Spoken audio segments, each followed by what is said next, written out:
Your AWS bill went up again this month? You opened the Cost Explorer, stared at it for 10 minutes, and still don't fully understand why. Here's what nobody tells you. Most cloud waste isn't a technical problem. It's a decision problem, and the decisions were made months ago. I've seen companies burn anywhere from $5,000 to over $100,000 per month on infrastructure that does nothing. In this video, I'm breaking down the 10 most expensive AWS mistakes, and more importantly, exactly how to fix them. If you've ever looked at your bill and thought, this can't be right, this video is for you. Let me paint the picture. You have a team of engineers, they're talented, they designed an architecture that scales, deploys fast, handles traffic spikes. But nobody sat down and asked, how much does each request actually cost us? So now you have Lambda functions with 3 GB of memory running 200 metrics tasks, DynamoDB tables provisioned for peak load from 2 years ago, EC2 instances that nobody knows the purpose of anymore, 3 regions deployed for a product used in 1 country. And every month the bill arrives and the response is the same. We need to look into this. But you don't look into it because there's a sprint, a launch, a bug. That's the real problem. Not AWS, not your architecture. The problem is that cloud cost has no owner. And without ownership, it becomes a slow, invisible drain on your company's runway. Let's go through each one, fast, specific, and actionable. USO2, overusing on demand.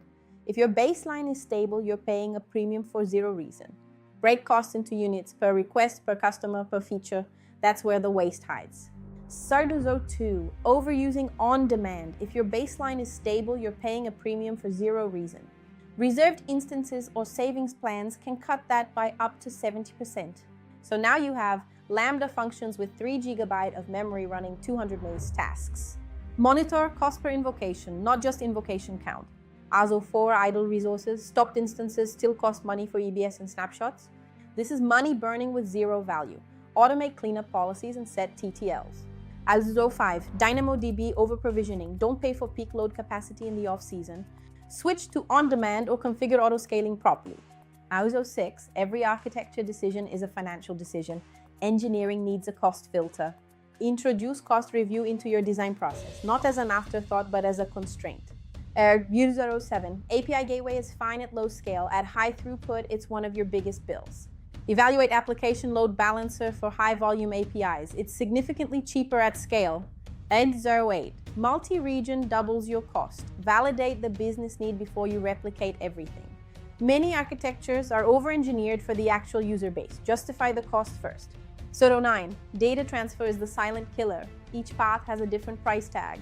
Design your data flow intentionally. Intra-region traffic adds up fast at scale. That's the real problem, not AWS, not your architecture. Build the habit, the tooling, and the ownership model. Continuous effort is the only way. What the best teams do differently: you have a team of engineers, they're talented, they designed an architecture that scales.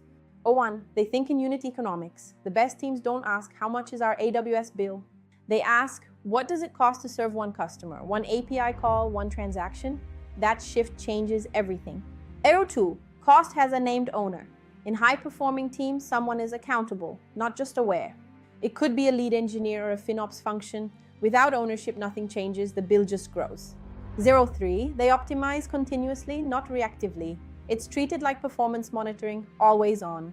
They have dashboards, alerts, and weekly reviews, not a quarterly panic when the CFO asks questions. Here's the honest truth: 70 to 80% of cloud waste comes from a handful of decisions, repeated over and over at every scale. You don't need a bigger team, you need a better system. If you want to start today, don't try to fix everything at once.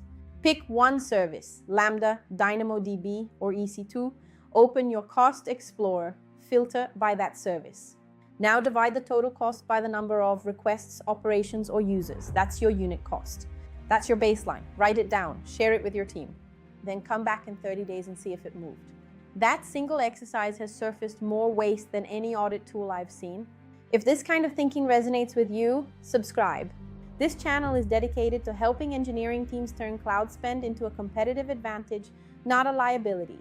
And if you're already dealing with a specific AWS cost problem, drop it in the comments. I read everyone.